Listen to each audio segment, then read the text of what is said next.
Hi, I'm Matt Roy from Blue Ocean Benefits and Consulting. Today we're going to talk a little bit about politics. We try to stay out of that for the most part, but what we're going to talk about is why the true solutions to solving our healthcare problem, if there are any true solutions, are impassable. They're unpassable in the Senate.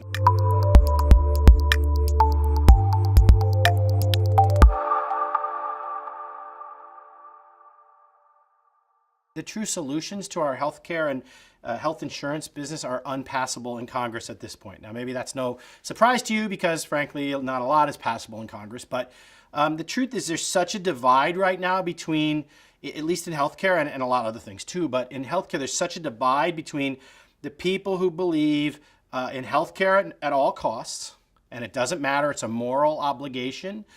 We need to cover people, and we need to take care of people who have no money, and we need to, charge the wealthy and all that. And then we have the other side who says, hey, it should be free market, it should be an option, we shouldn't require it, we shouldn't force people to have health insurance. So let's talk about something like the individual mandate.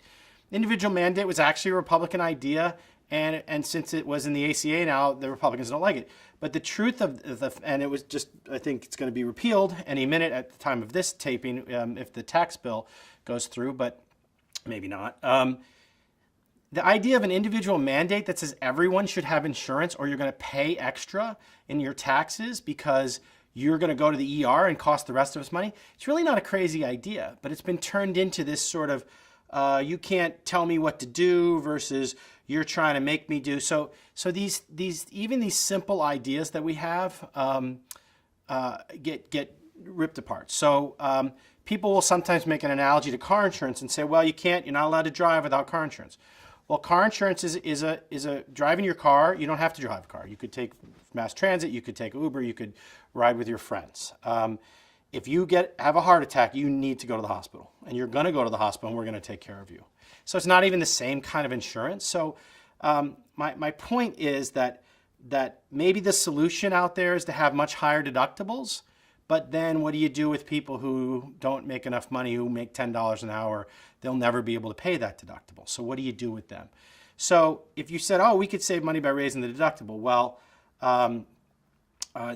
this side will say that's great, and this side will say, well, that's immoral. Then this side will say we need to have no deductibles, and this side will say that's great, but it's way too expensive, we're not going to do it. So the truth of the matter is almost any solution that anyone comes up with right now is unpassable, and that's why this most recent try failed.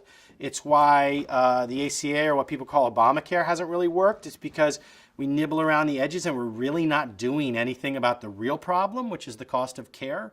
We're just shuffling chairs on the Titanic, and we're talking about Medicaid and things like that, and we're really talking around the edges because nobody can really agree on anything. Maybe that's not a surprise to you, but just a little insight into how we look at it in our industry as we sort of look at it and throw up our hands and say, they're nowhere close to a solution. I'm Matt Roy from Blue Ocean Benefits and Consulting.